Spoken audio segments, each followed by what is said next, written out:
পাল্লা হালকা হয়ে যাবে।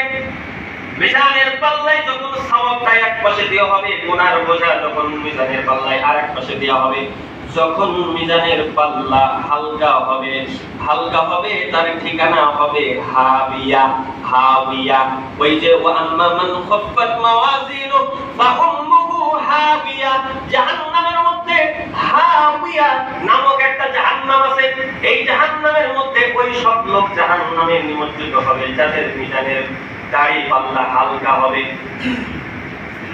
যারা আল্লাহর বিধানকে লঙ্ঘন করবে, যারা মানতে পারবে না, উপ করে শব্দ করবে, তাদের মিজানের পাল্লা হালকা হয়ে যাবে। গুনার পাল্লাটা ভারী হয়ে যাবে আর সওয়াবের পাল্লাটা হালকা হয়ে যাবে। এই হালকা হয়ে গেলেই আমার আপনার ঠিকানা হতে পারে হাবিয়া। যে হাবিয়া নামক জাহান্নাম এত মারাত্মক উত্তপ্ত হবে, যে উত্তপ্তটা আপনি দুনিয়ার মধ্যে কোন উত্তপ্ত এতটা দেখেন নাই চোখে।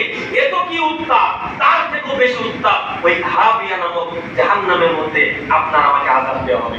নাউযুবিল্লাহ বলেন।